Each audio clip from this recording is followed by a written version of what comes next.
खरं तर राजकीय लोकांनी सामाजिक जीवन जगत असताना खूप मोठे पथ्य पाळणं गरजेचं असते. परंतु जे काही हिंदुत्ववादी ठेकेदार राजकारणी आहेत ते या पद्धतीनं बुवाबाजी असेल किंवा इतर ढोंगी बाबांच्या किंवा अनिष्ट रूढी परंपरांच्या नादी लागून मग त्यात अनेक बाबी येऊ शकतात.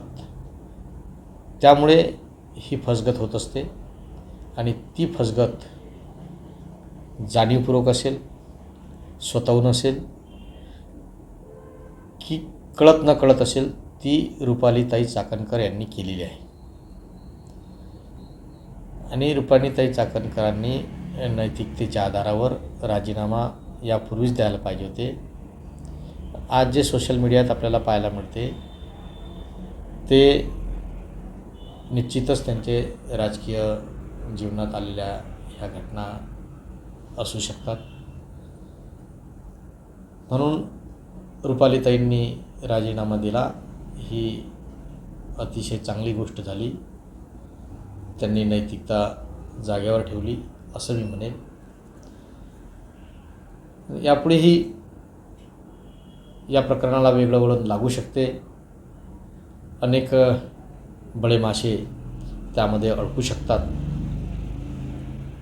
रुपालीताईसारख्या नेत्यांनी असं करून कदाचित त्यांनी त्या बुवाच्या मागं अजून लोक लावलेले असतील.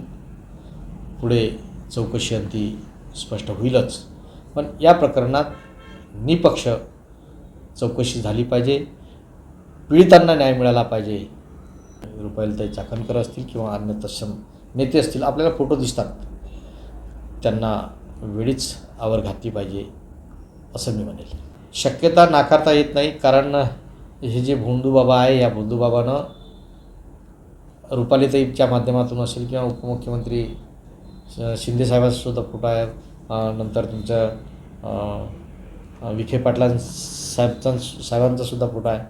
अशा राजकीय पुढाऱ्यांना घेऊन मोठमोठ्या कदाचित यापेक्षा वेगळी लोक त्यांनाही फसवलेलं असेल.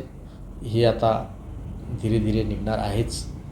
पण पुन्हा मी सांगतो की याची चौकशी ही निपक्षपणानं झाली पाहिजे आणि सखोल झाली पाहिजे की जेणेकरून पीडितांनासुद्धा न्याय मिळेल आणि खरं खोटं अजून पुन्हा कोण त्याच्यात अडकलेलं आहे हे सुद्धा बाहेर येईल.